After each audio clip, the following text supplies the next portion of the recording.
Assalamualaikum, Kiai Asep. Waalaikumsalam warahmatullahi wabarakatuh. Kabar Eh, Ustaz? Bisa langsung kita mulai, Ustaz, ya? Oke, Bisa. Ini pesertanya sudah hadir belum? belum menunggu. Tapi mungkin Oh, sambil kita mulai, insya Allah sambil datangan nanti. ya gitu. Maksudnya saya mulai langsung masuk ke Saya materi. saya awali dulu, Oh moderator. iya, iya. Betul, betul. Baik, untuk menyikat waktu, Bismillahirrahmanirrahim. Assalamualaikum warahmatullahi wabarakatuh. Waalaikumsalam. Alhamdulillah, wassalatu wassalamu ala rasulillah wa ala alihi wa sahbihi wa mawalah. Qalu subhanaka la ilma lana illa ma 'allamtana innaka antal alimul hakim. Subhanaka la fahma lana illa ma fahamtana innaka antal jawadul karim. Amma ba'du, yang kami hormati dan yang kami takdimi Kiai Asep Abdul Qadir Jalani selaku pemateri pada kajian kali ini. Semoga Allah memudahkan segala urusannya. Mata'anallahu bituli hayatih wa barakallahu fi umrih. Dan yang saya hormati Ketua PPI Maroko Mas Noval Wafiri dan jajaran Khadimin Zawiyah Nusantara dan para hadirin yang berbahagia. Puji syukur kehadirat Allah Subhanahu wa taala yang senantiasa kita curahkan kepada Allah Subhanahu wa taala, yang senantiasa Allah memberikan kita nikmat, baik itu nikmat zahir ataupun batin, sehingga kita dapat berkumpul bersama di Zoom kali ini di acara bedah kitab bersama Zawiyah Nusantara. Salawat serta salam kita haturkan kepada baginda alam Nabi Muhammad sallallahu alaihi wasallam selaku kita umatnya senantiasa bersolawat mengharapkan syafaatul udma fi yaumil qiyamah kelak. Amin amin ya rabbal alamin. Hadirin yang berbahagia, selamat datang di acara kajian Zawiyah Nusantara, yaitu bedah kitab Ta'riful Muhaqqiqin Bisarhi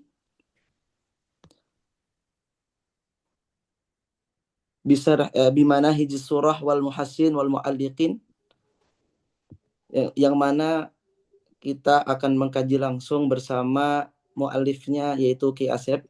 Ini merupakan sebuah keistimewaan kita bisa langsung mengkaji dan membedah kitab ini bersama mu'alifnya langsung. Tidak panjang kalam, izinkan saya sebagai moderator untuk membawakan acara pada kali ini. Adapun rangkaian acara yang pertama yaitu pembukaan, kemudian dilanjut dengan sambutan dari Ketua PPI Maroko, dan dilanjut pada acara ketiga yaitu acara inti kita yaitu bedah kitab yang akan disampaikan oleh Ki Asep Abdul Qadir Jalani. Kemudian setelah itu akan dibuka tanya jawab bersama pemateri. Kemudian acara terakhir penutupan, dan sebelum penutupan akan diadakan foto bersama. Menyingkat waktu, mari kita buka acara kali ini dengan membacakan umul kitab Al-Fatihah dengan niatan semoga acara ini bisa berjalan dengan lancar, bisa bermanfaat bagi kita maupun umat lain, orang lain. Alla hadiniyah wa ala kulli natin salihah ila hadratin Nabi Mustafa Muhammadin sallallahu alaihi wasallam. Al-Fatihah. A'udzubillahi minasyaitonir rajim. Bismillahirrahmanirrahim. Alhamdulillahirabbil alamin arrahmanirrahim. Iyyaka na'budu wa iyyaka nasta'in ihdinas siratal mustaqim. Shiratal ladzina an'amta 'alaihim ghairil maghdubi 'alaihim waladdallin. Amin. Amin ya rabbal alamin. Beranjak kepada acara selanjutnya yaitu sambutan dari Ketua PPI Maroko yang akan disampaikan oleh Mas Novel Wafiri. Kepadanya waktu dan tempat kami persilahkan. Baik, terima kasih atas waktunya, moderator. Sebelumnya, izin memperkenalkan diri, nama saya Muhammad Naful Wafiri. selaku Ketua PP Maroko tahun 2025-2026. Yang terhormat Kiai Asep Abdul Qadir Jailani, LCMA, serta moderator, dan yang saya banggakan teman-teman semua yang sudah hadir bersama kita pada siang waktu Maroko dan juga malam waktu Indonesia. Assalamualaikum warahmatullahi wabarakatuh. Pertama-tama saya ingin mengucapkan terima kasih banyak atas berkenannya Kiai Asep untuk menjadi pemateri pada kajian Zawiyah Nusantara kali ini, yang mana ini sangat penting bagi kita semua. Terus dan juga saya ingin mengucapkan terima kasih kepada panitia dari Zawiyah Nusantara ataupun Departemen Pendidikan PP Maroko yang sudah menginisiasi acara ini dengan sebaik-baiknya. Menurut saya kegiatan seperti ini merupakan bagian dari upaya kita menjaga dan menghidupkan tradisi intelektual di kalangan mahasiswa, khususnya mahasiswa yang berada di Maroko, teman-teman PP Maroko semua. Dan juga pada kali ini juga kita sebagai mahasiswa mempunyai kewajiban untuk mengkaji khazanah keilmuan Islam melalui kitab-kitab para ulama. Salah satunya kitab yang bakal kita bedah, kitabnya Kiai Asep sendiri. Dan juga kita sebagai mahasiswa yang belajar di negeri yang memiliki tradisi keilmuan yang lumayan kuat ataupun bisa kita bilang sangat kuat ya. Kita memiliki tanggung jawab bukan hanya untuk membaca kitab saja, tapi juga memahami metode berpikir para ulama, cara mereka menimbang dalil, serta bagaimana mereka membangun argumentasi keilmuan secara mendalam. Oleh karena itu, saya berharap kegiatan pada siang ini tidak hanya menjadi ruang mendengar. Jadi bukan hanya satu arah, akan tapi saya berharap kegiatan ini bisa terjadi di dalamnya juga ruang berpikir, berdiskusi, dan memperdalam pemahaman kita terhadap tradisi keilmuan Islam. Dan nanti akan diadakan sesi tanya jawab ya kan Mas Ahul. Insyaallah di situ kesempatan teman-teman semua untuk bertanya dan berdiskusi bersama Kiai Asep langsung. Mungkin itu saja yang bisa saya sampaikan. Akhir kata, semoga kegiatan ini berjalan dengan lancar dan memberikan manfaat bagi kita semua. Apalagi kita sekarang berada di bulan suci Ramadan, semoga berkah semuanya. Mungkin sekian, mohon maaf apabila ada salah. Wassalamualaikum warahmatullahi wabarakatuh. Waalaikumsalam warahmatullahi wabarakatuh. Terima kasih Mas Noval atas sambutannya. Sebelum kita beranjak ke inti acara kita, izinkan saya sedikit mengenalkan biografi singkat daripada Kiai Asep.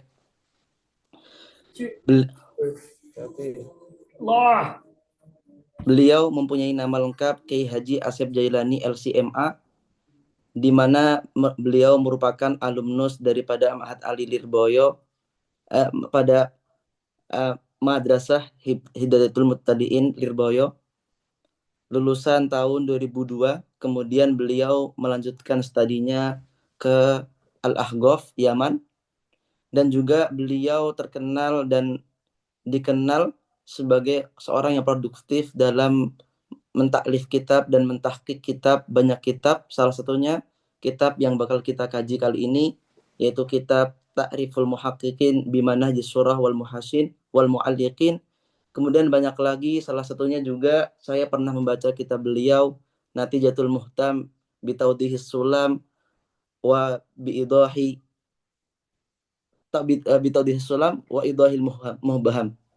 Dan banyak lagi kitab-kitab beliau yang beliau taklif dan beliau tahqiq, sehingga beliau dikenal sebagai seorang yang mu'alliful kitab wa muhaqqiqul kitab. Dan alhamdulillah kita bisa bertemu dan bisa mengambil istifadah dari beliau pada kesempatan kali ini. Ikhtisaran lil waqt, kita langsung beranjak kepada acara inti kita, yaitu pemaparan materi yang akan disampaikan oleh Kiai Asep Abdul Qadir Jailani LCMA. Alaihi falitafaddal mashkuran wa ma'juran.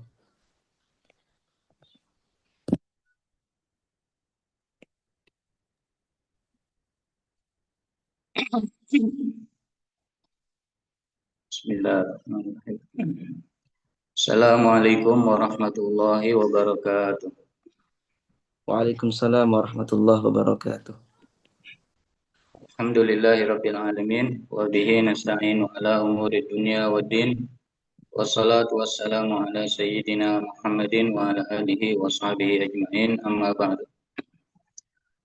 Sebelumnya saya mengucapkan terima kasih yang sebanyak-banyaknya kepada PPI Maroko yang sudah berkenan untuk mengundang saya dalam acara daurah atau kajian online ini.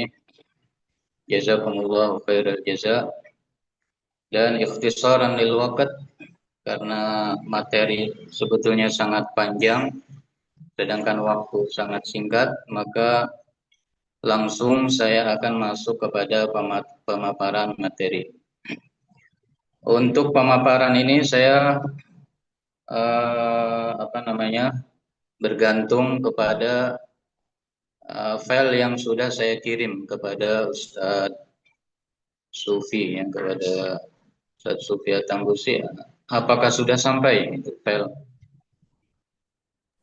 Sudah Kiai, sudah disampaikan. Bisa ditampilkan mungkin ya.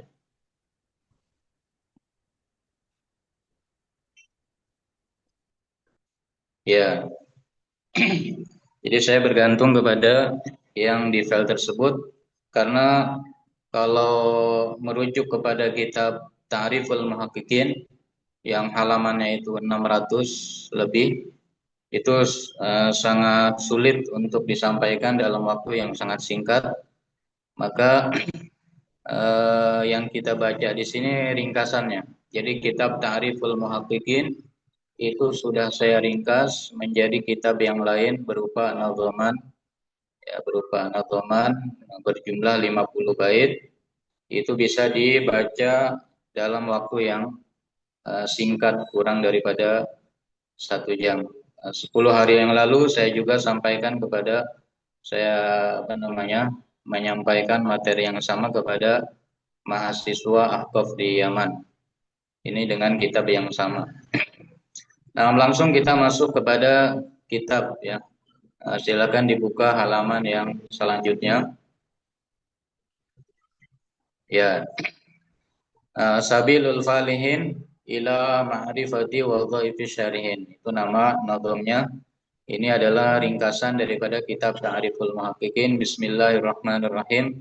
Bada'tu bihamdillahi fi nadhmi jumlati wadhaifi syurahi turathi saniyati. Saya memulai nazam ini dengan memuji kepada Allah dalam menazamkan sejumlah tugas-tugas pensyarah kitab. Jadi tugas-tugas pensyarah kitab akan dipaparkan dalam nazam ini. Sebetulnya tugas ini bukan khusus pensyarah kitab, melainkan sebagiannya itu umum untuk setiap penulis, baik itu kitab syarah atau mukhtasar atau kitab yang terpisah dari kitab yang lain. Kebanyakan daripada tugas-tugas di sini itu adalah tugas penulis kitab secara umum. Cuma karena kitab ini saya khususkan untuk tugas-tugas pensyarah kitab, maka yang ditulis di sini adalah tugas yang lengkap untuk pensyarah kitab, walaupun sebagiannya umum untuk semua penulis kitab. Bait yang kedua, wasanna itu sallallahu rabbi ala nabi. Kemudian bait kedua, saya bersolawat kepada Nabi. Begitu juga waman syarafallahul karim bi suhbati, kepada orang yang Allah muliakan mereka dengan menemani Nabi, yaitu para sahabat. Kemudian bait yang ketiga, wa ba'du fasyarhul kutbi asna maqasidin.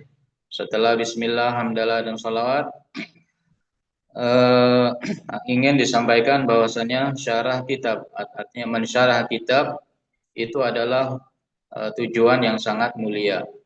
Asna maqasidin yu'addihi ahlul ilmi khairul bariyati, yang hanya bisa dikerjakan oleh ahlul ilmi, yaitu para ulama, para kiai, para santri, yang mana mereka adalah khairul bariyati, sebaik-baik makhluk Allah. Kemudian bait keempat, wa aqsa musyarhin qala ba'dun salasatun. Macam-macam syarah. Ya, sebelum kita mengetahui tugas-tugas mensyarah kitab, kita harus tahu bahwasanya syarah itu berbagai macam. Ada tiga. Ya, dikatakan sebagian ulama ada tiga macam syarah. Faqala aqulu, ini yang pertama. Syarah berupa qala aqulu. Artinya qala musannif, aqulu ini syarihnya. Jadi modelnya seperti itu. Ada beberapa syarah model seperti ini. Qala al-musannif, seperti kalau nggak salah Hawi Kabir punya Imam Mawardi seperti ini. Qala al-Muzani atau qala Syafi'i, kemudian aqulu. Itu yang pertama. Yang kedua al-mazju, yaitu syarah yang dicampur antara matan dengan syarahnya, seperti yang terjadi pada Fathul Qorib, ya, syarah takrib, atau kitab-kitab yang lain seperti syarah Mahalli ala Minhajut Thalibin. Kebanyakan kitab yang kita kenal itu syarah mamzuj, yang dicampur antara matan dengan syarahnya, dibedakan dengan kurung, ya, tanda kurung. Kemudian yang terakhir syarhun biqaulati, yaitu syarah berupa dengan qauluhu. Qaulati maksudnya di sini dengan satu qauluhu itu diistilahkan dengan qaulah. Qaulah ini masdar marrah. Jadi satu qauluhu disebut qaulah. Jadi yang ketiga ini artinya syarah dengan qauluhu, yaitu yang kita kenal dengan hasyiyah. Nah, jadi itu tiga macam syarah. Kemudian bait yang kelima, menjelaskan perbedaan antara syarah mamzuj dengan hasyiyah. Wa yu'ta kalamul matni fil mazji kulluhu. Nah, jadi kalamatan dalam syarah mamzuj, ya, al-mazaj, yaitu syarah mamzuj. Jadi kalamatan dalam syarah mamzuj itu didatangkan keseluruhannya, kulluhu. Seperti Fathul Qorib, syarah mamzuj, matan takrib itu semuanya didatangkan. Ini ciri daripada syarah mamzuj. Khilaful hawashi, beda dengan hasyiyah, seperti hasyiyah Bajuri atau yang lainnya. Yang mana dalam hasyiyah itu yuntaqo, dipilih, ya, dipilih-pilih, artinya enggak keseluruhan. Apa yang dipilih? Ba'du lafdati, sebagian lafaz yang ingin dikomentari. Jadi enggak didatangkan semua lafaz, melainkan didatangkan sebagian yang ingin dikomentari. Artinya berarti beda antara syarah mamzuj dengan hasyiyah, perbedaannya tadi itu. Kemudian bait yang keenam, wali syarhi asbabun. Untuk mensyarah kitab itu ada sebabnya. Jadi para ulama mensyarahi kitab ulama sebelumnya ada sebabnya. Di sini dikatakan ada tiga. Yang pertama, kamalu maharatin, saking sempurnanya musannif matan, ya, seperti misalkan Alfiyah Ibnu Malik, saking sempurnanya keahlian Ibnu Malik bisa meringkas, ya, ilmu nahwu yang sangat luas, yang sangat lebar dalam lafaz yang hanya 1000 bait. Jadi saking ahlinya musannif sehingga meringkas makna yang banyak dalam lafaz yang pendek. Sedangkan pembaca tidak sepintar mu'alif itu, maka pembaca membutuhkan syarah. Maka disinilah para pensyarah kitab mensyarahi kitab atas dasar sebab ini.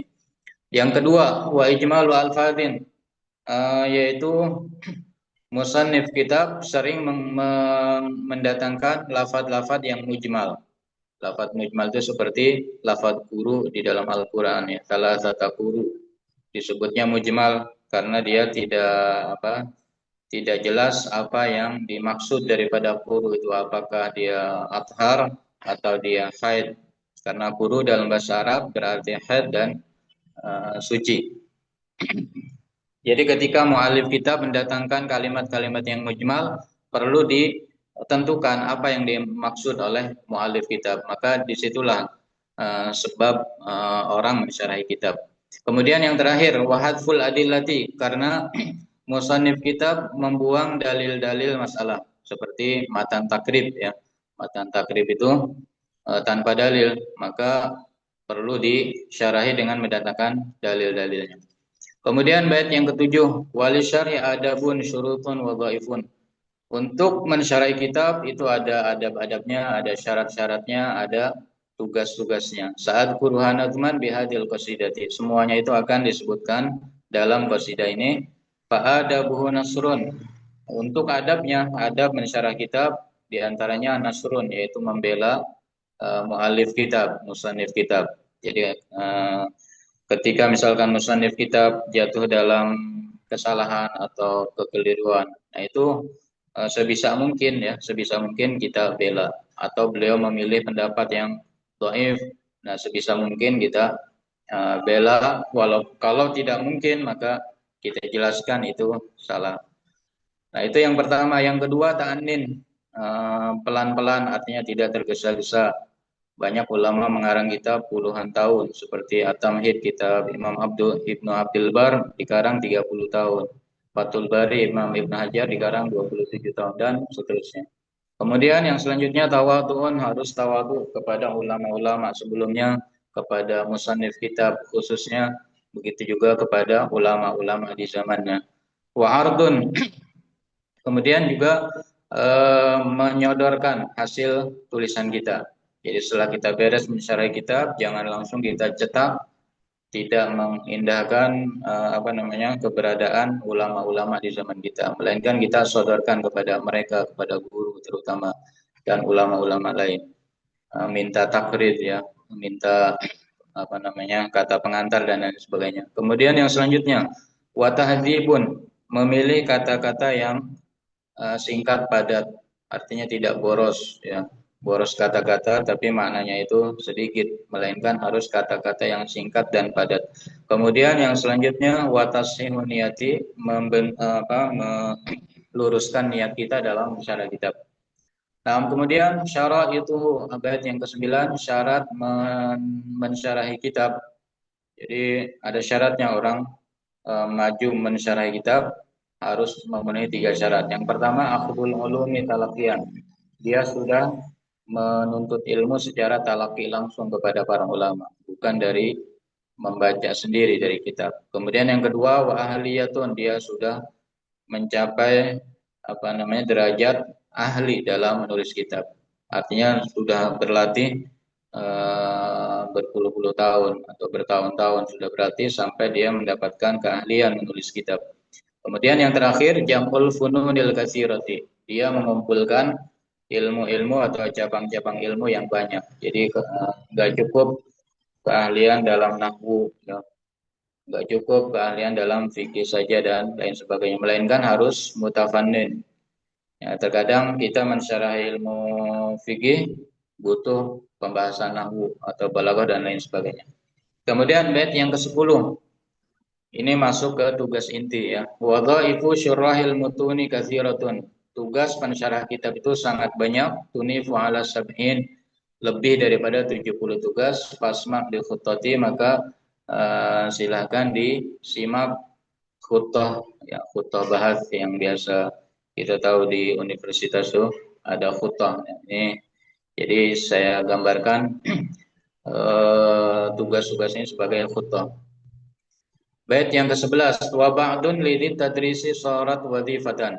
Sebelum memperinci satu persatu, saya singgung dulu bahwasannya sebagian tugas dari 70 tugas itu juga tugas bagi mudaris. Ya, lidit tadris maksudnya lil mudaris, li sahibi tadris. Jadi sebagian tugas yang akan disebutkan di sini yang 70, sebagiannya itu adalah tugas mudaris, tugas guru mengajar kitab. Wa ba'dun lidit tahqiqi syarat ka'udati. Begitu juga sebagian dari 70 tugas ini itu juga tugas atau semacam senjata ya, ka'udah, semacam senjata atau persiapan bagi muhaqqiq kitab. Ya, lidit tahqiq maksudnya li sahibit tahqiq, yaitu muhaqqiqil kutub. Jadi sebagiannya itu tugas muhaqqiq kitab juga. Nah, idza kunta fi syarhi dawawin syari'an. Ini sudah masuk perincian tugas yang 70. Yang pertama ya. Jadi kalau kita mensyarahi dawawin artinya kitab-kitab ulama syari'an, kita memulai mensyarahi kitab tersebut, awil jami atau kita menulis kitab secara umum bukan syarah seperti yang tadi saya singgung di awal. Wa tasnif atau menulis kitab secara umum ya. Maka ketika kita di awal menulis syarah atau menulis kitab, fabda bi khutbati. Ini tugas yang pertama, dimulai dengan khutbah, yaitu dengan basmalah, hamdalah, salawat dan lain sebagainya. Kemudian bait yang ke-13, wa minha tusammi syarha bismin mujawadin. Minha di antara khutbah itu adalah tugas tusammi syarha. Kita menamakan syarah kita. Kita namai syarah kita, misalkan Fathul Gharib, Syarh Takrib dan lain sebagainya. Tusammi syarah, namanya bismin mujawadin, dengan nama yang bagus. Wa saj'in malihin, dengan menggunakan saja yang dikenal dalam ilmu balaghah. Ya, saja seperti Fathul Qorib bi Syarh Takrib, nah itu saja. Malih yang bagus saja ya. La bi asma karihati, jangan kita menamakan nama kitab dengan nama-nama yang tidak enak didengar. Kemudian bait yang ke-14, wa tutbi'uha wasfan li syarhi kamudihan. Kita ikutkan ya, artinya kita iringi ya, kita iringi khutbah dengan ini, yaitu dengan wasfan mudihan li syarhika. Kita jelaskan hakikat kitab kita.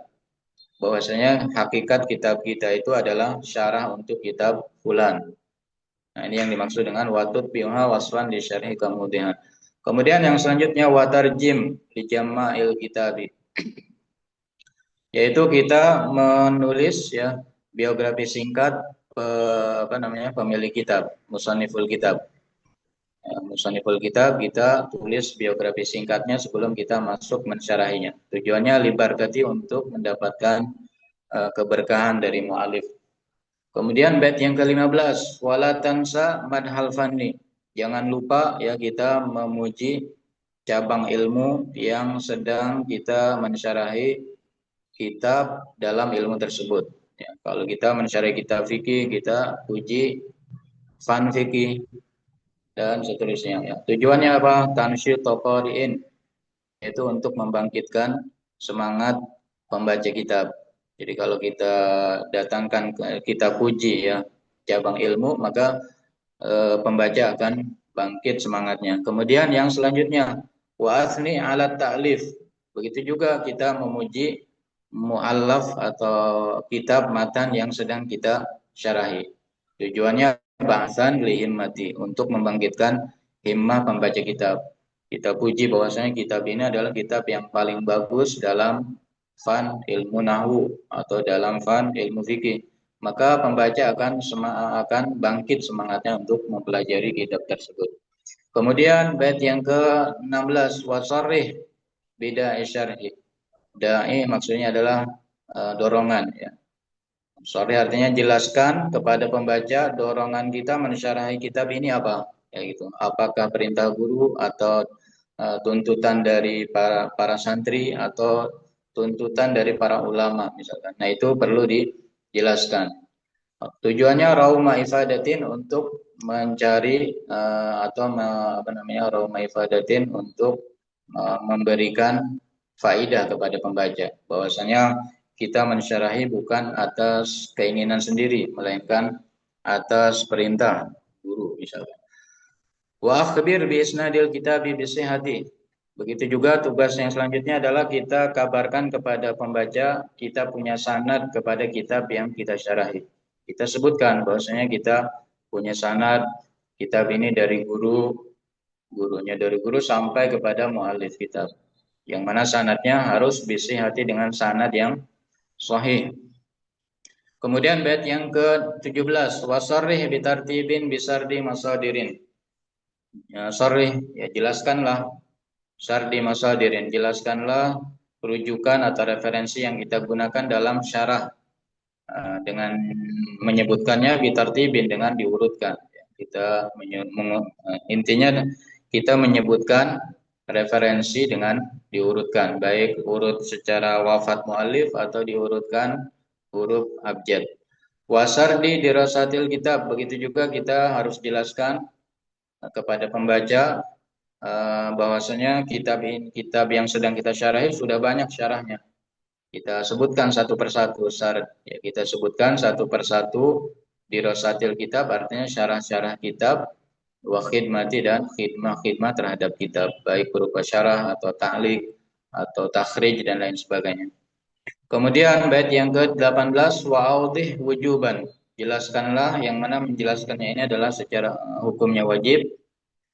Nahja syarhin, metode syarah yang kita gunakan, apakah metode ringkas atau luas atau tawassut, apakah kita mendatangkan dalil, ta'lil dan lain sebagainya. Intinya metode yang kita gunakan dalam syarahi itu kita jelaskan kepada pembaca. Wa syartahu, begitu juga syarat, artinya janji kita dalam syarah tersebut. Ini diistilahkan oleh para ulama dengan istilah syarat, ya. Seperti Imam Muslim punya dalam menyusun kitabnya punya syarat. Syaratnya yaitu hanya memasukkan kitab hadis sahih. Nah, begitu juga pensyarah kitab, dia punya syarat. Punya syarat, misalkan dia syaratnya tidak menyebutkan madhab lain dan lain sebagainya. Wa mustalahan musta'malan, begitu juga wa audih mustalahan musta'malan. Jelaskanlah kepada pembaca istilah yang digunakan di dalam syarah. Istilah itu maksudnya dalam kitab kan kadang para ulama mengatakan qala syaikhi, qala syaikhuna, qala ba'duhum misalnya. Itu disebut istilah. Nah, jadi istilah ini perlu dijelaskan. Ketika kita mengatakan qala syaikhi, siapa yang dimaksud? Qala syaikhuna, siapa yang dimaksud? Nah, ini perlu dijelaskan di awal. Wa mustalahan musta'malan lin nasihati, tujuannya untuk kita mengharapkan kebaikan kepada pembaca. Artinya pembaca biar tidak bingung ketika kita mengatakan syaikhi, syaikhuna dan lain sebagainya. Bait yang ke-19, wa'arif bidzikril waqti. Begitu juga tugas syarih adalah menulis penanggalan, ya, menjelaskan tanggal penulisan syarah dengan cara menyebutkan waqt, yaitu waktu penulisan syarah. Tahun berapa, bulan apa, tanggal berapa, hari apa. Mutba'an bidzikri makan syarhi, diiringi dengan menyebutkan tempat menulis syarah, apakah di Mekah, apakah di Maroko dan lain sebagainya. Waqtim bidawati, tugas yang terakhir dalam tugas tamhidiyah ini, ya, tugas awal, yaitu diakhiri dengan doa. Doa mudah-mudahan syarah yang kita tulis itu bermanfaat. Kemudian yang ke-20, bait ke-20, wa qabla syuru' ibda bi dzikri mabadi'in. Sebelum kita masuk mensyarahi matan, kita awali dengan menyebutkan mabadi asyrah untuk ilmu kitab yang sedang kita syarahi. Kalau kita mensyarahi kitab fikih, kita sebutkan mabadi asyrah untuk fikih. Li ilmin, ya, mabadi ilmu, dawatin naf'i, yang mana mabadi tersebut tuh banyak sekali manfaatnya, sifha bi asyrati. Sifati mabadi tersebut dengan 10, artinya al-mabadi al-asyarah. Bait yang ke-21, wafasir, ini sudah masuk ke tugas inti pensyarah kitab, yaitu wafasir gharibal lafzi. Jelaskanlah atau tafsirkanlah lafaz-lafaz yang gharib. Ini tugas awal, ya, dan selalu terulang, ya. Selalu terulang dari awal kitab sampai akhir kitab, tugas yang sangat penting, yaitu tafsirul alfaz al-gharibah. Kemudian yang selanjutnya wadih ibaratan. Artinya ini wadih ibaratan. Jadi banyak waw ataf yang dibuang, ya. Wadih ibaratan, jelaskanlah susunan kata yang ada dalam matan.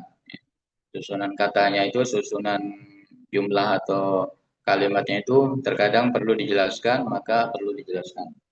Kemudian yang ketiga, wabayyin dalalatin li itlaqil kalimati. Jelaskanlah, dalalat maksudnya makna. Jelaskanlah makna-makna penggunaan suatu lafaz. Contohnya seperti nikah, ya. Kitabun nikah. Apa makna nikah secara lafaz? Orang Arab menggunakan kalimat nikah itu untuk menunjukkan apa? Seperti dikatakan tanah kahatil asjaru, pohon-pohon saling nikah. Nah, apa artinya? Artinya untuk menunjukkan kata, yaitu apa namanya, saling menempel kayak gitu. Nah, wa bayyin dalalatin li itlaqi kalimati. Kemudian bait yang ke-22, wa mustalahatil ilmi arif. Takdirnya wa arif mustalahatil ilmi. Jadi definisikanlah istilah-istilah ilmiah. Kalau kita ketemu istilah-istilah ilmiah maka perlu kita definisikan. Kemudian tugas yang selanjutnya wa dhabitan wa qaidatan wadih. Takdirnya wa wadih dhabitan wa qaidatan. Ya, jelaskanlah dhabit-dhabit suatu bab, jelaskanlah kaidah-kaidah ilmiah, juga jelaskanlah misalan contoh-contoh ilmiah, ya, contoh-contoh dalam nahwu, contoh-contoh dalam balaghah itu perlu dijelaskan, artinya perlu dilebarkan oleh pensyarah kitab. Bifit nanti dengan mengandalkan kecerdasan syarih. Kemudian bait yang ke-23 warji' dhamir ghaibatin, yaitu kembalikanlah dhamir ghaib kepada marji'nya. Ya, dalam matan sering ada dhamir ghaib baik itu mufrad atau tasniyah atau jamak. Ya, itu perlu dikembalikan kepada marji'nya. Supaya apa? Supaya menghilangkan kesulitan dalam memahami. Ma isyaratin begitu juga isim-isim isyarah seperti haula, dalika, hada, nah, itu perlu dikembalikan ke musyar ilaihnya. Wa'alik huruf al-jarri, begitu juga hubungkanlah huruf-huruf jar kepada amilnya. Ya, bismillah misalkan. Amilnya apa? Aqra'u misalkan. Nah, itu perlu dihubungkan huruf-huruf jar dengan amilnya. Tujuannya itu semua adalah raf'an untuk menghilangkan, ya, raf'an untuk menghilangkan liusrati terhadap kesulitan memahami kitab. Ya, jadi kebanyakan kitab itu sulit. Di antara sebabnya itu kita tidak tahu ta'alluq huruf jar. Kalau kita jelaskan ta'alluq-ta'alluqnya, tidak ada lagi kesulitan. Seperti Fathul Mu'in dikatakan kitab yang sulit gara-gara ini ta'alluq huruf jarnya jauh. Tapi dengan adanya i'anatul talibin jadi mudah untuk memahaminya. Kemudian bait yang ke-24 wa tu'ribu kilmatin. Begitu juga tugas syari yang selanjutnya adalah mengi'rab kalimat-kalimat wa jumlan, ya, wa jumlan, jumlah-jumlah gharibatan yang gharib, seperti misalkan kalimat la budda, la siyama, ya, halumma jarra dan lain sebagainya. Itu perlu di'rab. Wa tasrif af'alin tuaddi.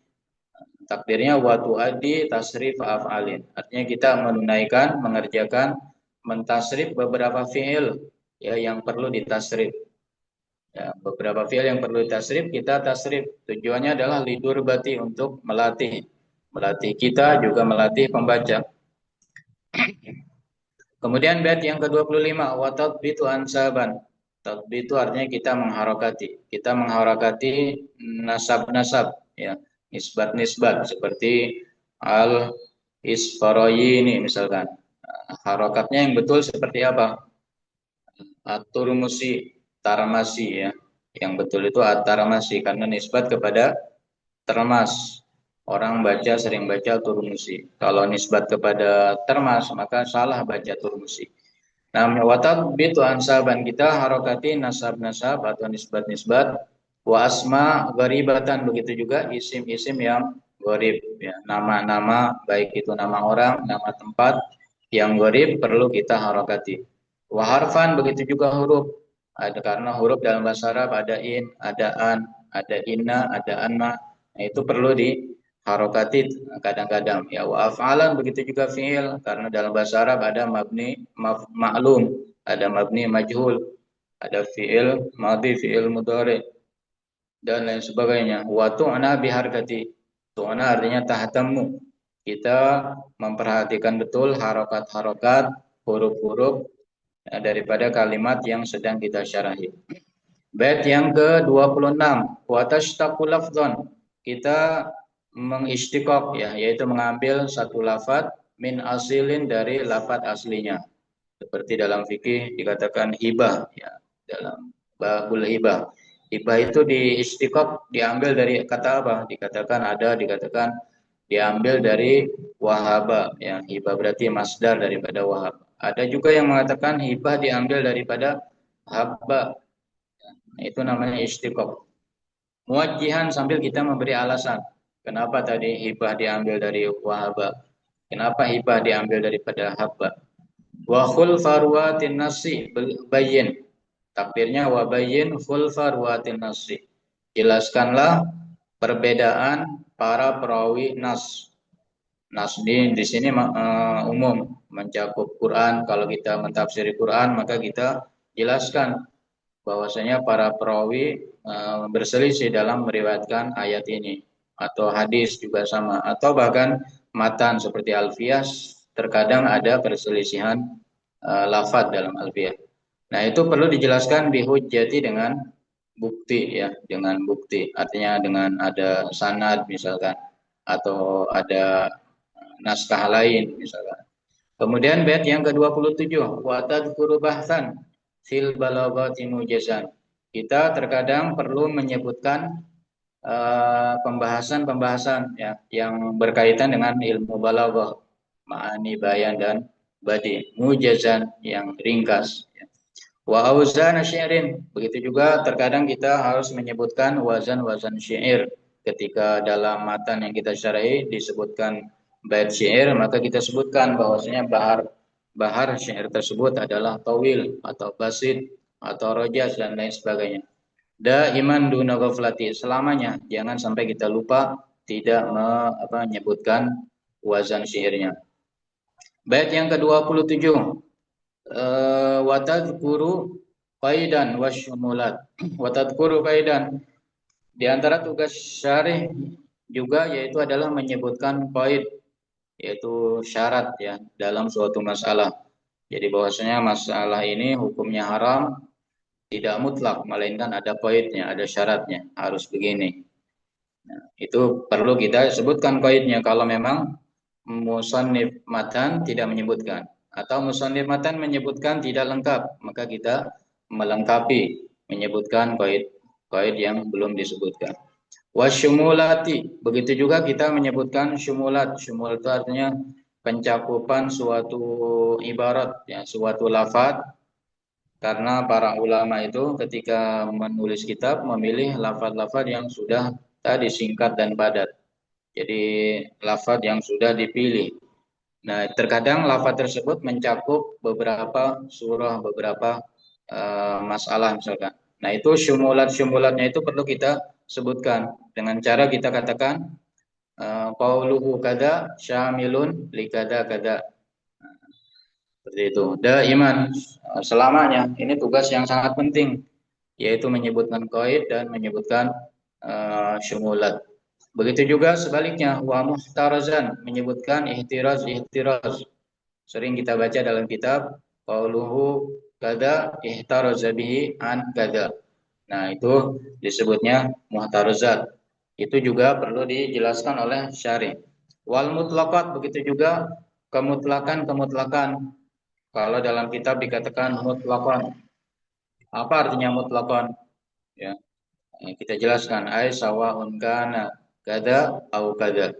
Atau tidak disebutkan kalimat mutlaqan, tapi kenyataannya masalah tersebut adalah hukumnya haram secara mutlak, maka kita jelaskan ini hukum haram ini mutlak, baik begini atau begitu. Itu perlu dijelaskan. Bidik koti dengan sangat teliti kita mengerjakan tugas ini, yaitu tugas menyebutkan qaid, ihtiraz, dan syumulat juga mutlaqat. Jadi dalam satu bait ini 4 tugas. Kemudian bait selanjutnya 29, wa taqdiru mahdhufin, mentakdirkan kalimat-kalimat yang dimahdhuf. Dalam Quran sering ada kalimat-kalimat yang mahdhuf. Nah, itu perlu ditakdirkan.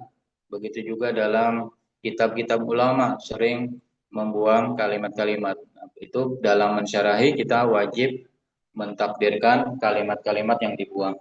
Wa fahsu zawaidin, begitu juga kita harus fahas, artinya kita periksa secara detail huruf-huruf zaidah. Dalam Quran banyak huruf-huruf zaidah. Kita jelaskan ini zaidah. Ya, huruf ini zaidah. Wa taqdim mutakhirin, begitu juga kita jelaskan atau kita menjelaskan takdim takhir. Artinya dalam ayat ini terdapat takdim takhir dalam ayat Quran. ada juga takdim takhir. Atau dalam bait alfiyah juga sering ada takdim takhir, itu perlu dijelaskan. Dan sebaliknya ya, wa ta'khiru takdimin.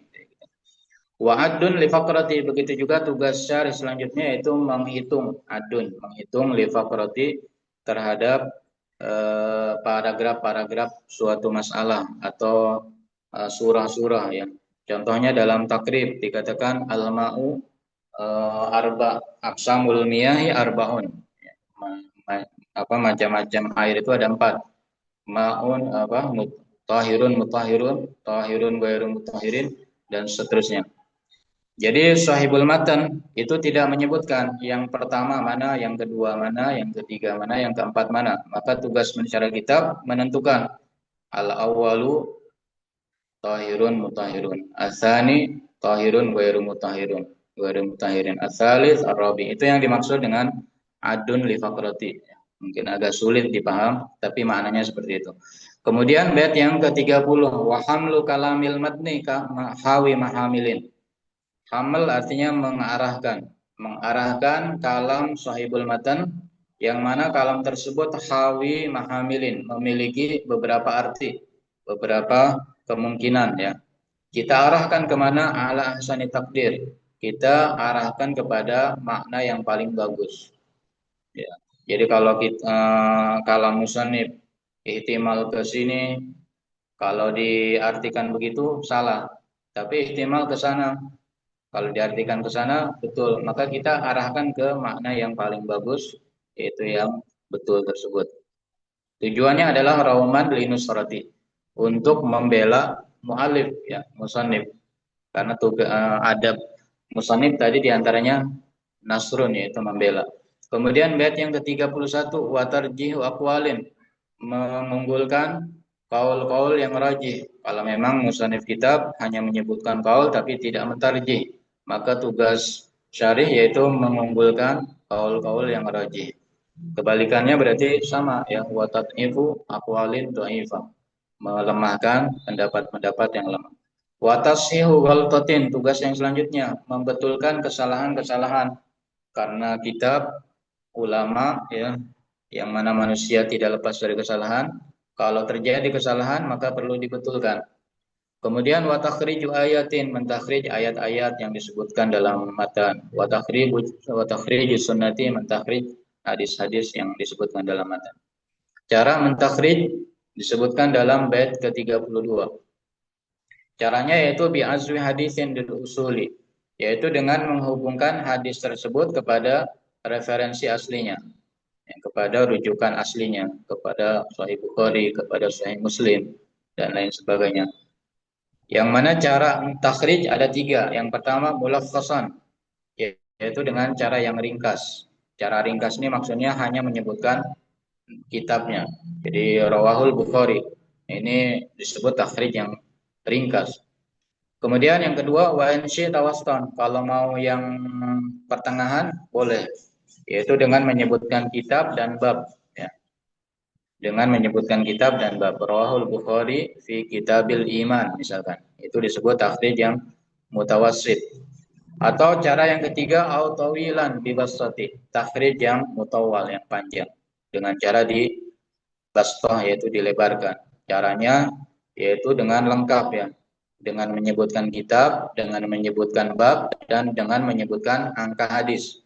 Jadi rawahul Bukhari fi kitabil iman rakam wahid misalkan, angka hadisnya nomor 1. Karena kitab hadis di zaman sekarang hampir semuanya itu sudah dikasih nomor. Kemudian bait yang ke-33, wa dzikru qawiyyi hujjatin am dhaifatin, menyebutkan dalil hujjah yang kuat sebagai pengganti hujjah yang lemah. Kalau musanniful kitab mendatangkan hadis yang lemah, maka pensyarah kitab harus bisa mendatangkan hadis yang kuat. Kemudian tugas yang selanjutnya wa azhun li asy'arin, mentakhrij syair-syair ya, bait-bait syair. Bait-bait syair perlu diazau, dihubungkan atau ditakhrij kepada rujukan aslinya. Wa tawthiq wa nisbati, begitu juga tugas syarih yaitu tawthiq, yaitu menguatkan ya, Nisbat artinya menguatkan, nisbat nukilan. Jadi kalau dalam matan disebutkan nukilan qala al-alim al-fulani, kita kuatkan bahwasanya alim tersebut mengatakan dalam Alkitab al-fulani di bab anu, kemudian dalam halaman anu. Itu tausik. Ini ma'ruf ya dalam istilah mahasiswa, tausik. Kemudian bait yang ke-34, wa tatmimu ayatin, menyempurnakan ayat-ayat yang disebutkan tidak lengkap. Dalam beberapa kitab ulama menyebutkan ayat tidak lengkap karena beliaunya hafal Quran, para pembaca di zamannya juga hafal Quran, tapi di zaman sekarang jangankan santrinya, kiainya juga, muallimnya tidak hafal Quran.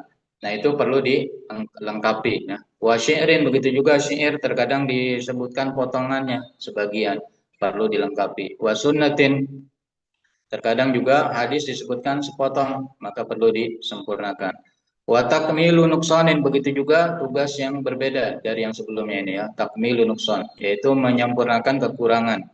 Jadi artinya kalau musannif kitab jatuh dalam kekurangan, artinya tidak membahas pembahasan inti dari ilmu, suatu ilmu ya yang dia tulis matan tersebut, dalam ilmu tersebut, ternyata maka pensyarah kitab harus menyempurnakan kekurangan tersebut. Contohnya seperti Imam Suyuti punya alfiyah hadis ya. Imam Syekh Mahfud Termas menemukan ada pembahasan yang kurang. Akhirnya Syekh Mahfud Termas menambahkan beberapa bait kepada alfiyah Suyuti tersebut. Kemudian yang selanjutnya wa tafsilu jumlati. Jumlati maksudnya ijmalin, wa tafsilu ijmalin. Merinci ijmal yang ada di dalam kitab. Itu perlu diperinci. Kemudian tugas yang ke-35, wa tawdihu ta'birin, menjelaskan suatu ibarat yang sulit ya. Ta'bir maksudnya ta'birin ghamidin, menjelaskan ibarat yang sulit dengan bima fi muallafin, dengan ibarat dalam kitab lain yang lebih mudah. Nah, terkadang dalam ibarat dalam satu kitab itu sulit, kenapa? Karena diringkas. Sedangkan di ibarat di kitab lain mudah karena lengkap. Nah, itu perlu dijelaskan. Wa naqlun 'anil a'lam, begitu juga tugas yang sangat penting bagi pensyarah kitab, yaitu menukil dari para ulama. Jadi bukan hanya mengandalkan kecerdasan atau pemahaman atau hafalan dia sendiri, melainkan harus sering menukil daripada ulama. Yang mana menukil ini adalah asmal wadhifati. Asma itu artinya mulia ya. Artinya tugas yang paling mulia menukil ini. Jadi menukil ini bukan menunjukkan kita lemah, melainkan untuk memperkuat kalam kita.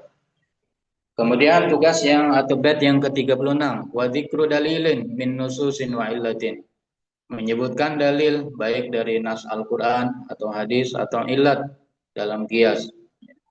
Wa iradu abyatin, mendatangkan bait-bait syair untuk menguatkan. Wa taujihu lafdhati, taujih artinya memberi alasan. Memberi alasan kenapa musannif kitab menggunakan lafaz ini. Contohnya dalam kitab fikih, ulama berbeda ungkapan. Ada yang mengatakan asbabul hadas, ada yang mengatakan mujibatul wudu atau nawaqidul wudu. Nah, itu perlu ditaujih, perlu diberi alasan kenapa beliau memilih asbabul hadas bukan nawaqidul wudu. Nah, kemudian bait yang ke-37, wa iqraruhu bil ajzi an fahmin. Terkadang pensyarah kitab harus mengakui, ya iqrar, mengakui bahwasanya dirinya itu ajiz, tidak mampu an fahmin, untuk memaham suatu ibarat, karena memang ibaratnya sulit, ya sudah berusaha untuk memaham tapi tidak paham. Nah, itu terkadang harus mengaku. Ada contohnya banyak ya, karena ini nazam tidak ada contoh-contohnya. Adapun contohnya sudah saya tulis secara lengkap di kitab aslinya, di syarah nazam ini. Au anil usur, atau tidak mampu untuk menemukan suatu hadis yang disebutkan dalam matan, karena hadisnya itu gharib, dicari ke kitab yang mutadawal tidak ditemukan, maka ada kalanya dia mengatakan lam a'thur alaihi atau lam aqif alaihi, dan contohnya itu banyak sekali dari kitab-kitab ulama. Kemudian tugas selanjutnya kadas timbatu hukmin, begitu juga pensyarah kitab harus mampu untuk menggali suatu hukum, baik itu dari ayat Quran atau dari hadis atau bahkan dari kalam ulama, ya dari kitab. Wa nuktati, begitu juga menggali nuktah, yaitu faidah yang lembut yang tidak bisa didapatkan kecuali dengan angan-angan yang dalam. Bait yang ke-38, wa an yatarajja bitaraji idahafa. Idahafa, fa'ilnya hafa kembali kepada musannif matan. Jadi ketika musannif matan hafa, yaitu jatuh dalam kesalahan, maka tugas pensyarah kitab adalah an yatarajja bitaraji. Dia harus membetulkan kesalahan tersebut, tapi membetulkannya dengan yatarajja bitaraji. Jadi jangan ya jazim, maksudnya jangan mantap, tapi dia katakan la'alla, ya. Taroji itu dalam nahwu ada istilah la'alla lit taroji. Jadi dia membetulkan kesalahan tapi dengan taroji. Dia katakan la'alla shawab kada, la'alla shawab kada, kayak gitu. Yang selanjutnya idhafatu abhatsin wa mithlin wa surati. Menambahkan pembahasan-pembahasan penting yang tidak disebutkan dalam matan asli atau contoh-contoh atau surah-surah yang tidak disebut dalam matan, ya. Kemudian bait yang ke-39, wa dzikru syuru'in wa intiqalin wa madkhalin. Ini agak sulit, ya. Agak sulit untuk memahami ini. Jadi begini, dalam kitab itu, dalam kitab ulama ada istilah syuru'. Syuru' itu artinya dalam awal kitab kadang kita menemukan kalimat wahada awam syuru', ya. Jadi setelah khutbah kitab, musannif kita mengatakan wahada awanu syuru'. Ini waktunya kita memulai membahas, ya.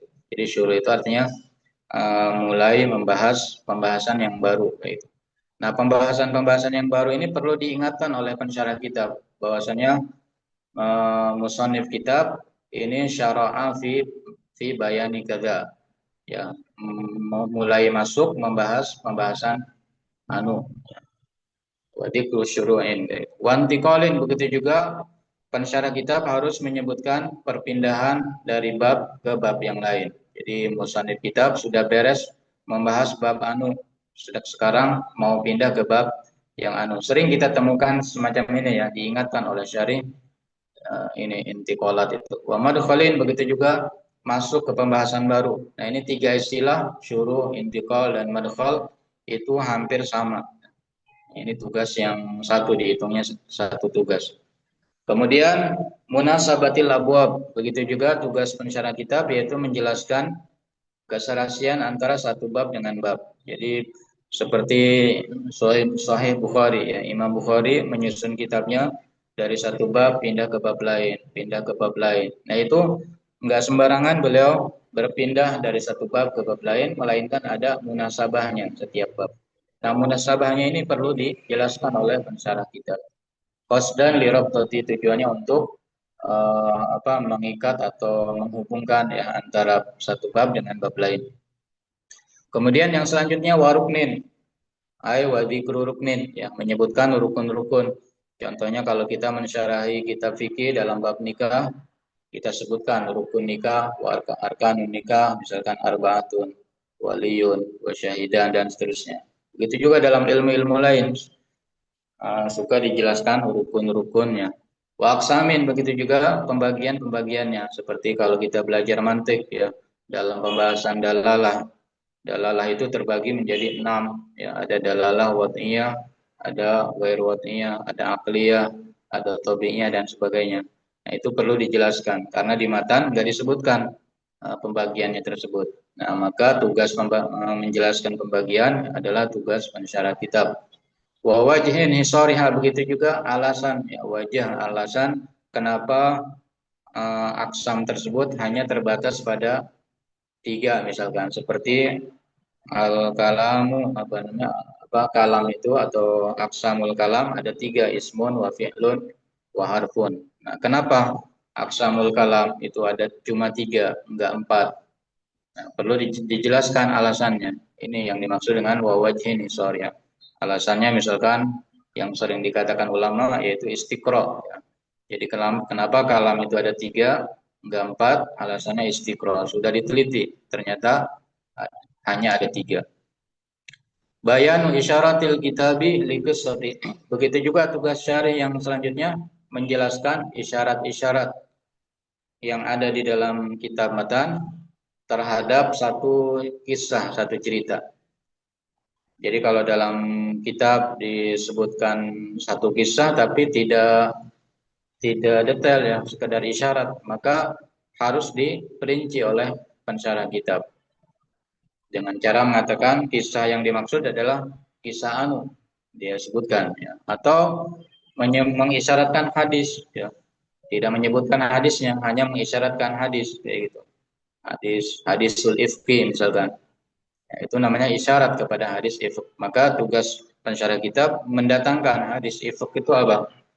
Kemudian bait yang ke-41 wa ta'yinu ibhamin, ya, menentukan yang mubham. Baik itu dalam Quran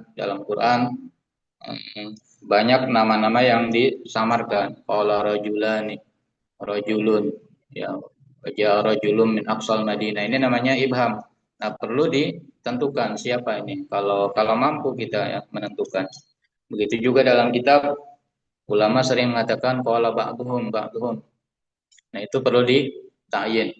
Wa dzikru hawasilin, begitu juga tugas yang selanjutnya itu menyebutkan hasil-hasil ya. Artinya al-hasil dalam masalah ini walhasil maka dijamakan jadi hawasil. Jadi terutama dalam masalah-masalah yang sulit ya. Masalah yang sulit itu perlu didatangkan hasil ini. Kemudian yang selanjutnya wa tasrihu mafhumin, menjelaskan mafhum-mafhum mukhalafah atau mafhum-mafhum muwafaqah. Ya, ini juga perlu ini menunjukkan keahlian syarih dalam mensyarah. Kalau sampai dia bisa mendatangkan mafhum-mafhum mukhalafah atau mafhum-mafhum muwafaqah. Wa naqdur raqiqati, dan mengkritik susunan kata yang lemah. Ya, susunan kata yang lemah perlu dikritik. Cara mengkritiknya dalam sebagian kitab sigotnya itu lau qala kada lakana aula, lau qala kada lakana ahsan. Nah, itu naqdur raqiqati. Kemudian bait yang ke-42 wa iradu iskalin, ya, mendatangkan kejanggalan-kejanggalan yang ada di dalam kitab ya. Kalau ada kejanggalan kita ingatkan bahwasannya ini janggal. Sambil dibarengi dengan zikri ijabatin, mendatangkan jawaban daripada iskal tersebut kalau memang ada jawabannya. Kemudian watar jamatul alam, begitu juga mendatangkan biografi singkat untuk tokoh-tokoh yang disebutkan di dalam matan ya, secara singkat. Ibda fikrati, begitu juga tugas syarih yang selanjutnya adalah ibda, yaitu mengutarakan pendapat. Ya, jadi dia kalau punya pendapat dalam satu masalah dia utarakan. Artinya tidak sempit, artinya tidak dilarang untuk mengutarakan pendapatnya walaupun berbeda dengan mu'alliful matan. Kemudian bait yang ke-43 wa jadwalatun, membuat jadwal-jadwal untuk masalah yang sulit. Tu'ana biha fi masailin. Tu'ana artinya tahtamu, memperhatikan, membuat beberapa jadwal dalam masalah-masalah yang sulit. Jadi khusus untuk masalah yang sulitnya. Tidak setiap masalah dibuatkan jadwal. Kemudian wa dzikru futuhatil ilahi binudrati. Terkadang syarih kitab itu perlu menyebutkan futuhat. Futuhat artinya pembukaan pemahaman ya. Artinya Allah membukakan pemahaman yang mana pemahaman tersebut belum pernah Allah berikan kepada orang sebelumnya. Nah, itu perlu disebutkan. Contohnya juga banyak ya di kitab aslinya, termasuk di Ta'riful Muhaqqiqin saya datangkan beberapa contoh dari futuhat. Jadi perlu didatangkan ya futuhatulillah binudrati, cuma syaratnya harus jarang-jarang. Artinya jangan keseringan kita mengatakan ada mimma fatahullahu alayya. Nah, itu harus harus jarang-jarang. Kemudian bait yang ke-44, alamatu tarqi min nususi wadhifatun, sisa 6 bait ya. Sisa 6 bait. Alamatu tarqi min nususi wadhifatun, tanda baca ya, itu adalah tugas setiap penulis. Jadi setiap orang menulis kitab di zaman sekarang itu harus mendatangkan tanda baca. Tanda baca yaitu titik, koma, titik dua, titik koma. Nah itu yang menaruh itu harusnya penulis kitab. Jangan kita pasrahkan kepada pengetik, ya, ke percetakan. Karena kalau dipasrahkan ke orang lain, nanti tidak sesuai dengan maksud kita. Jadi alamatu tarqi min nususi wadhifatun likullin fatabikha bisabrin mahithati. Maka praktekkanlah tanda-tanda baca tersebut dengan penuh kesabaran dan kehati-hatian. Wa fahrasatun lil muhtawa, begitu juga membuatkan daftar isi. Ini tugas pensyarah kitab, jangan dipasarkan kepada orang lain. Wa maraji'in, begitu juga tugas membuat daftar pustaka. Ya, ini juga perlu dikerjakan. Wa khatmun bihamdillahi ma syukri nikmati. Begitu ya, tugas yang terakhir yaitu tugas yang ke-76 ya, di syarahnya angkanya 76. Jadi dalam kitab ini saya sebutkan 76 tugas pensyarah kitab, yang terakhir adalah ini, yaitu khatmun bihamdillah, yaitu khataman kitab ya, dengan cara kita memuji kepada Allah dengan bersolawat, juga syukur ya atas nikmat khatam pensyarah kitab. Kemudian yang hampir terakhir yang khitamun, artinya khatimatun untuk kitab ini, pungkasan untuk kitab ini. Thariqul mubtagina kitabatan, cara ya, thariq yaitu cara orang yang menginginkan menulis. Ini saya anggap ya bait yang paling penting dari kitab ini ya. Karena memberitahu kepada pembaca cara menulis kitab. Nah, di sini dikatakan thariqul mubtagina kitabatan. Cara orang yang menginginkan bisa menulis kitab itu ala syu'abin syatta, ada beberapa cabang ya, beberapa cara. Yaitu ada 3 cara. Yang pertama fa'asfalu tabqati atau fa'adna wasilati ya. Cara yang paling rendah yaitu tasaffuhu ta'biril fuhuli wa hadhuhu, yaitu sebelum saya sempurnakan ini kita lanjut atau bagaimana? Boleh dilanjut. Lanjut ya. Baik. Ya, tinggal sedikit lagi. Baik. Jadi cara untuk supaya kita bisa menulis kitab, yang pertama yang paling rendah adalah tasaffuhu ta'biril fuhuli, yaitu kita tasaffuh artinya membuka-buka kitab ulama, membuka-buka ta'bir ulama. Kita baca-baca ta'bir ulama, setelah kita baca maka wahadhuhu, kita tiru ya. Jadi kita baca kitab ulama, kemudian kita tiru. Itu adalah cara menulis kitab yang paling rendah. Termasuk saya dalam Natijatul Muhtam tadi yang disebutkan ya Ustaz Islah, itu dengan cara ini, yaitu cara yang paling rendah. Saya hanya membuka kitab-kitab mantik, kemudian kita setelah ketemu yang saya inginkan, kita copy paste, artinya kita tiru. Nah, itu yang paling rendah kayak gitu. Kemudian yang kedua, famazju ta'abirin bilafdil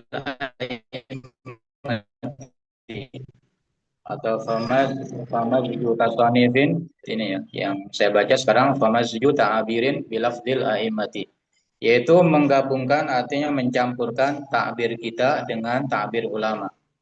Ini lebih tinggi daripada derajat yang tadi. Kalau derajat yang tadi hanya copy paste ya, hanya niru.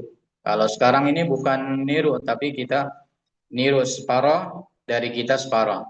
Nah, itu berarti kan lebih tinggi daripada derajat yang tadi. Ini yang dimaksud dengan famazju ta'abirin bilafdil a'immati atau famazju ta'sanifin bikutbil a'immati. Kemudian derajat yang paling tinggi yaitu derajat ijtihad ya, ijtihad dalam tasnif, ijtihad dalam ta'lif. Artinya ijtihad dalam ta'lif, kalimat-kalimat yang dia susun itu bukan meniru dari ulama sebelumnya, baik nirunya itu 100%, yaitu derajat yang paling rendah tadi, atau nirunya 50%, 50%-nya dari dirinya. Melainkan ijtihad dalam menulis adalah 100% susunan kalimatnya itu dari dia ya. Nah, untuk bisa mencapai derajat ini ada beberapa syarat. Yang pertama, hifdzul Quran. Dia harus sudah hafal Quran. Kemudian pemasyirin, dia hafal banyak bait syair, wa sunnatin, begitu juga dia banyak hafal hadis-hadis. Kalau dia sudah hafal 3 macam itu, sangat mungkin dia bisa menyusun kalimat dari dirinya sendiri, tidak meniru sama sekali dari ulama ya. Nah, itu ijtihad dalam ta'lif ini sangat sulit ya.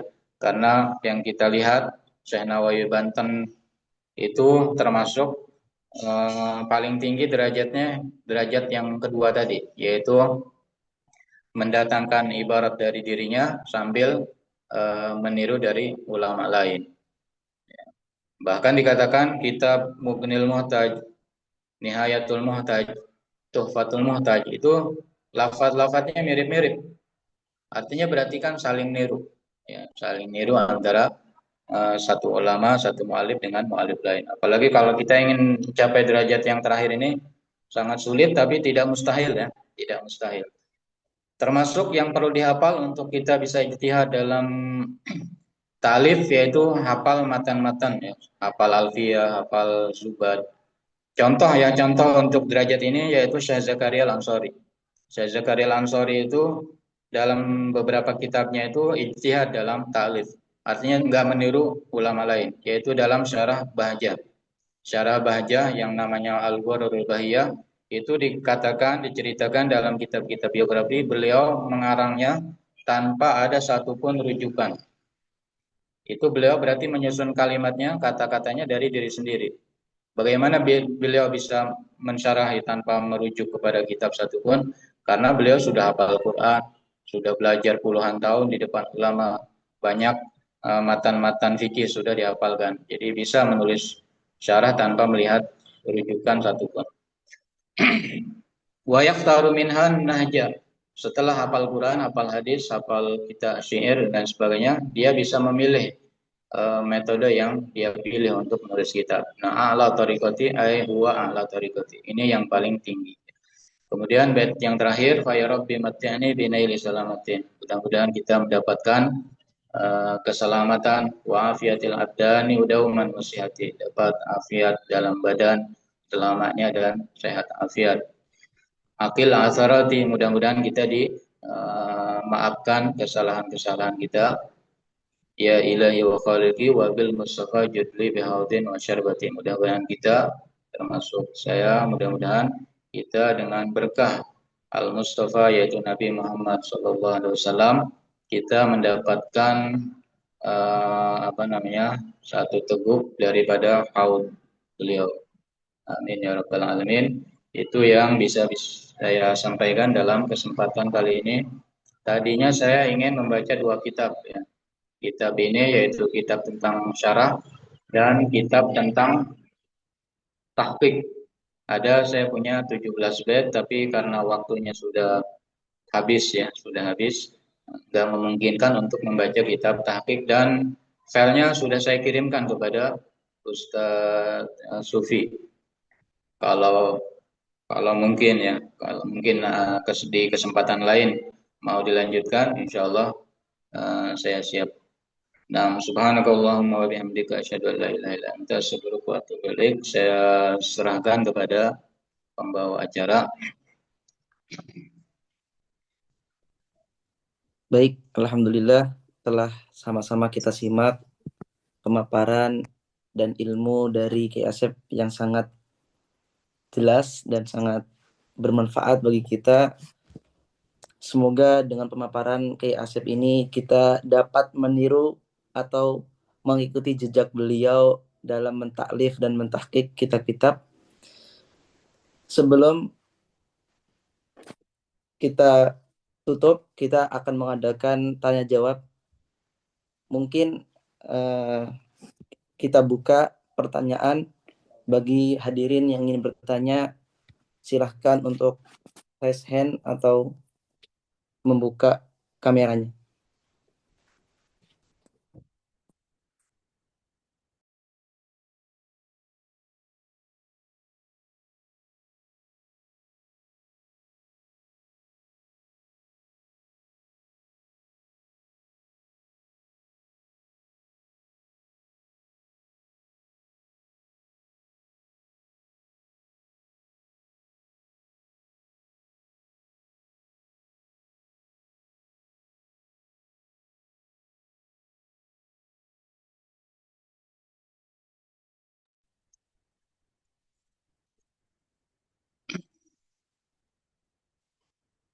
Apakah ada yang mau bertanya dari teman-teman yang lain?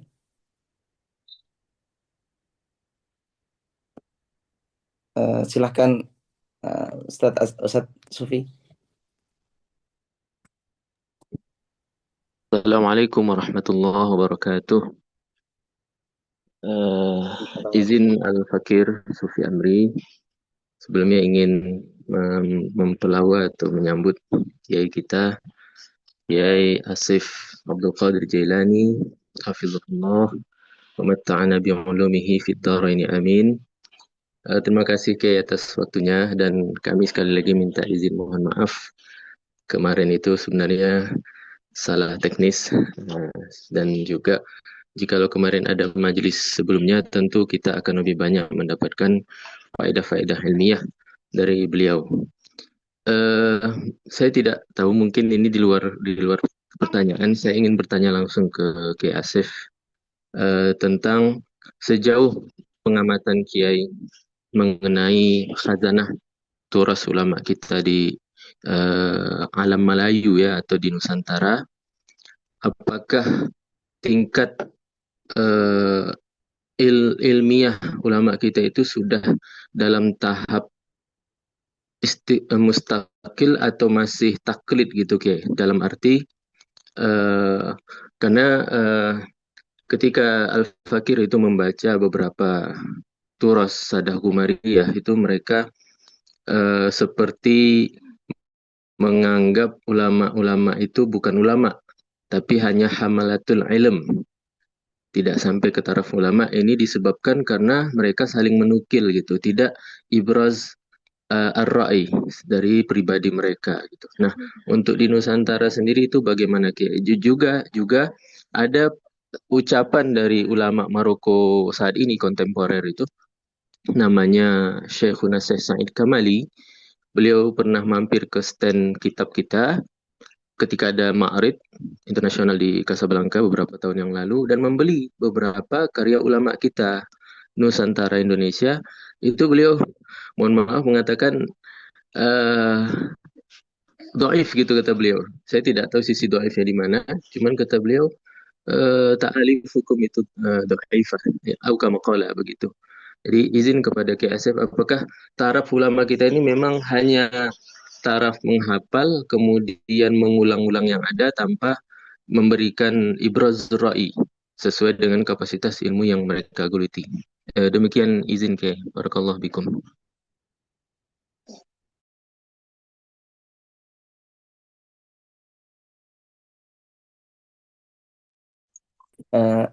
Bisa langsung dijawab atau mau dikumpulkan dahulu, Kiai Asep? Iya, Pertanyaan. boleh. Langsung ya, langsung. Baik, Fadl. Nah, Bismillahirrahmanirrahim. Ya. Untuk ulama kita ya, ulama Nusantara itu banyak generasi ya, banyak generasi. Ada generasi, kalau saya katakan mungkin generasi Wali Songo. Di generasi Wali Songo banyak ulama juga, ya, banyak ulama. Kemudian ada generasi setelahnya, kemudian ada generasi yang sekarang. Kalau kita mau bagi ya sejarah ulama di kita, boleh dibagi kepada 4 mungkin. Yang pertama mungkin generasi sebelum Wali Songo, yaitu di Kerajaan Aceh. Kemudian generasi Wali Songo, kemudian generasi setelahnya, dan yang terakhir yaitu generasi mungkin yang 100 tahun yang lalu, atau bahkan dibagi menjadi 5. Nah, masing-masing generasi itu dalam keilmuan, kalau dalam pemahaman, saya kira ya, kalau artinya dalam memaham kitab, dalam memaham ilmu, itu tidak ada perbedaan yang mencolok gitu. Jadi artinya pemahaman ulama di generasi Kerajaan Aceh dengan ulama di generasi Wali Songo, mereka sama. Karena ibaratnya yang mereka misalkan yang mereka baca itu kitabnya sama, pemahamannya pun sama. Jadi dalam pemahaman saya kira tidak ada perbedaan di antara generasi tersebut. Yang ada perbedaan itu dalam menulis ya, dalam menulis kitab. Yang saya amati ya, yang saya amati generasi ulama di generasi Wali Songo atau yang setelah Wali Songo itu dalam bahasa dan artinya dalam menyusun susunan bahasa Arab memang itu sangat kelihatan lemah ya, lemah. Karena mungkin menurut saya faktor pertamanya karena mungkin mereka tidak belajar langsung kepada ulama Arab, tidak mukhalatah ya, tidak bergaul langsung dengan ulama. Itu karena akan berbeda orang yang belajar hanya dari kitab dengan yang langsung datang ke Arab ya, seperti dari ulama Aceh ya, mulai daripada siapa itu yang pertama kali mungkin Syekh Samsuddin As-Sumatrani atau Syekh Abdul Rauf As-Singkili itu belajar di Mekah, Madinah dan juga di Yaman di Zabid. Itu pun beliau ya, yang saya lihat di beberapa kitab beliau entah karena salah cetak atau bagaimana, ada beberapa susunan kata yang dhaif. Ini mungkin yang dimaksud oleh Syekh Said Al-Kamali tadi ketika melihat kitab dari ulama Nusantara, beliau katakan dhaif. Saya mengira dhaifnya itu dari takbir, bukan dari pemahaman. Kalau pemahaman saya kira kalau ulama Nusantara lama belajar, mereka paham seperti orang Arab paham kayak gitu. Jadi yang masalah itu dhaif dalam takbir. Nah, itu saja tadi ya yang siapa Syekh Abdul Rauf As-Singkili yang punya banyak kitab yang diantaranya yaitu apa? Kitab Tarjumanul Mustafid, terjemah Al-Qur'an yang lengkap dari tafsir Baibawi.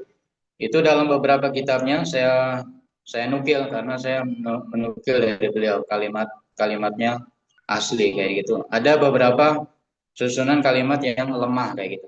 Begitu juga ada beberapa ulama di zaman kerajaan setelah Wali Songo di Banten dinukil oleh Arsyad Al-Banjari ya. Syekh Arsyad Al-Banjari. Beliau menukil ibarat daripada ulama Banten di zaman beliau itu. Nah, ibaratnya dengan bahasa Arab. Nah, itu ada susunan yang lemah. Nah, itu kalau menurut saya faktor lemahnya mereka menyusun dalam bahasa Arab karena tidak mukhalatah, tidak bergaul langsung dengan orang Arab. Jadi maka kita kalau sekarang kita sangat mudah sekali ya bergaul dengan orang Arab karena safar dari Indonesia ke Maroko, ke Yaman itu sangat mudah di zaman sekarang, beda dengan zaman dulu. Jadi nikmat besar buat kita ya untuk mendalami bahasa Arab. Sekira kita mampu menulis kitab berbahasa Arab tanpa ada kelemahan ya, tanpa ada sisi ujmah dikatakan. Ujmah artinya masih kelihatan ajamnya. Nah, itu di zaman sebelum Wali Songo dan setelahnya ya. Kalau di zaman akhir ya yaitu di abad ke-13 ketika para ulama itu banyak yang belajar ke Mekah seperti siapa? Syekh Khalil Bangkalan, Syekh Hasyim Asy'ari, siapa lagi? Syekh Mahfud Termasi itu. Yang mana mereka bertahun-tahun belajar mukhalatah dengan ulama Arab. Nah, itu mereka sudah lebih baik bahasanya daripada tadi yang hanya belajar di Jawa, di Nusantara, enggak sampai safar ke Arab. Nah, itu cuma untuk di zaman sekarang ya setelah kerajaan setelah di Mekah itu enggak ada lagi ulama-ulama Suwaja melainkan ulama-ulama Wahabi, kita kembali kepada masa generasi seperti sebelum Wali Songo dan setelah Wali Songo, artinya bahasa kita itu turun lagi kayak gitu. Turun lagi padahal kita mukhalatah dengan ulama-ulama Arab. Saya kira mungkin masalahnya itu kekurangan atau ketidakseriusan kita ya. Kita nggak bersungguh-sungguh mempelajari bahasa Arab sehingga dalam menulis dengan bahasa Arab ini kita sangat lemah ya, masih kelihatan ujma. Nah, itu yang bisa saya jawab ya. Jadi kalau intinya kalau dalam pemahaman tadi dikatakan apakah taklid atau ijtihad, kalau dalam pemahaman menurut saya ulama Nusantara itu bisa setara dengan ulama-ulama Arab ya. Bahkan banyak kitab-kitab ulama kita seperti kitab Sabilul Muhtadin karangan Syekh Arsyad Banjar. Itu yang dengan bahasa Melayu. Begitu juga kitab Syekh Abdul Somad. Kalau menurut saya itu kalau di bahasa Arab kan akan lebih baik daripada beberapa kitab orang Arab. Kitab Sabilul Muhtadin kalau diarabkan itu akan lebih baik dari kitab Busyrul Karim. Busyrul Karim karangan ulama Hadramaut ya. Yang mana di sana beliau membandingkan antara pendapat Ibnu Hajar, yang selalu membandingkan antara pendapat Ibnu Hajar dengan Ar-Ramli. Nah, siapa Arsyad Banjar begitu dalam Sabilul Muhtadin selalu membandingkan pendapat Ibnu Hajar dan Ar-Ramli. Cuma masalahnya berbahasa Melayu. Ya. Kalau di bahasa Arab kan, saya ada rencana mengarabkan itu akan lebih manfaatnya akan lebih luas, bukan cuma dibaca di Indonesia, tapi akan juga dibaca di seluruh dunia. Karena ilmunya itu sangat kuat, Syekh Arsyad Banjar dalam ilmu fikih. Nah, jadi kalau dalam ilmu bagus ulama-ulama kita dalam pemahaman, tapi dalam takbir tadi ada beberapa fase ya, beberapa masa. Ada yang lemah sebelum Wali Songo, setelah Wali Songo. Ada yang bagus yaitu di zamannya Syekh Mahfud termasuk Syekh Yasin Al-Fadani ya, yang mukim di Mekah bertahun-tahun sampai meninggal di sana. Jadi mukhalatah itu ada pengaruh dalam lahjah kita dalam menulis bahasa Arab.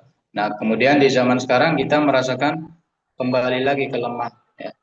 Itu dikarenakan mungkin karena kita tidak serius, tidak bersungguh-sungguh dalam melatih diri kita menulis dengan bahasa Arab.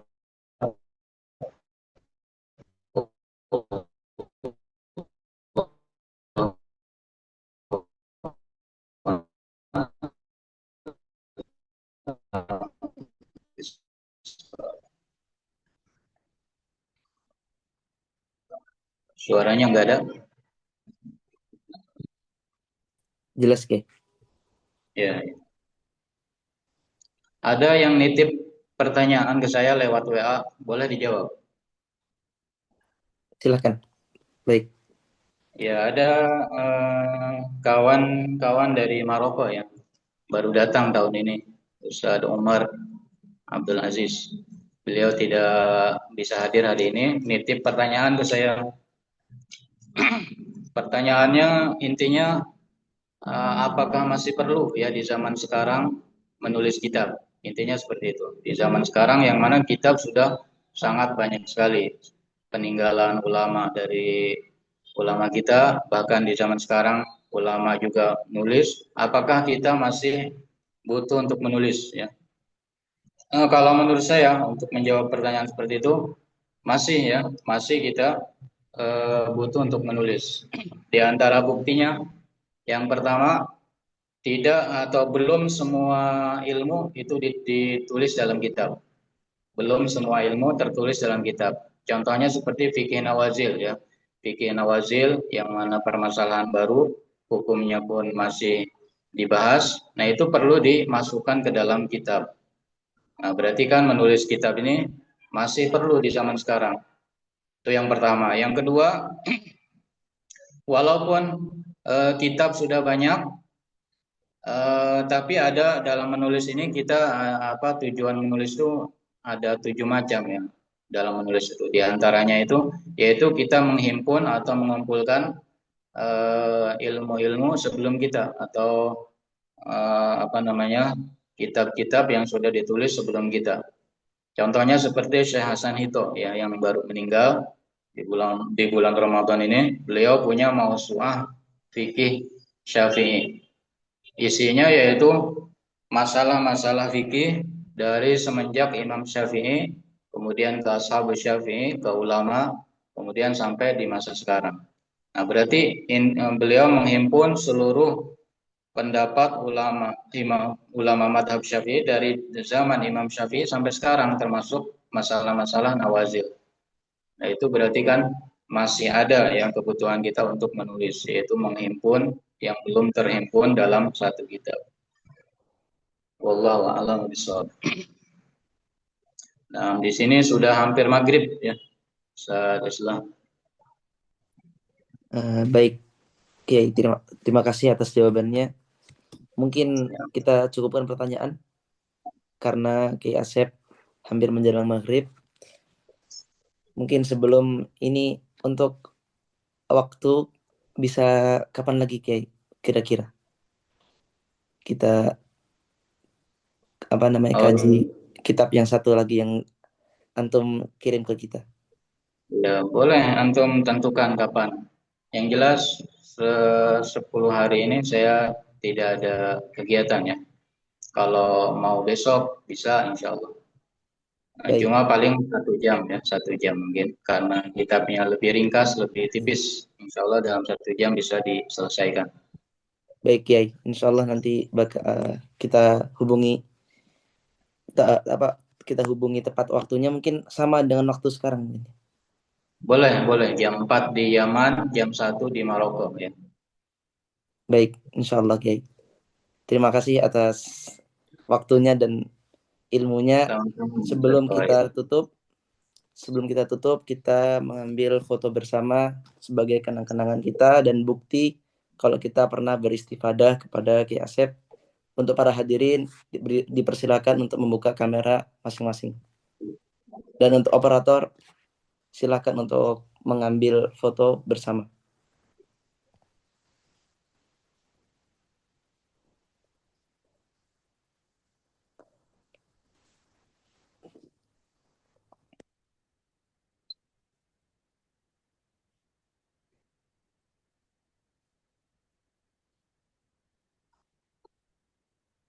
Hitungan 3, wahid, isnani, talatah.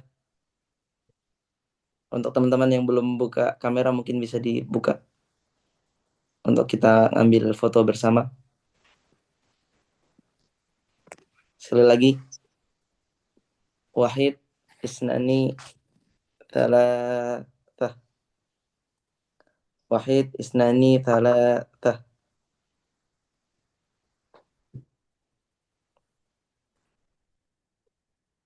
Baik, kita cukupkan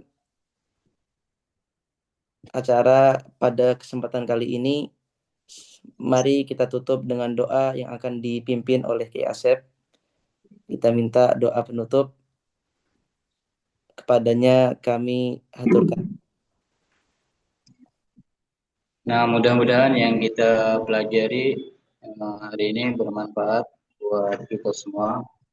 Ya, ala hadiniya wa ala kulli niyatin salihah wa ila hadratin Nabi Muhammad sallallahu alaihi wasallam bi sirril Fatihah.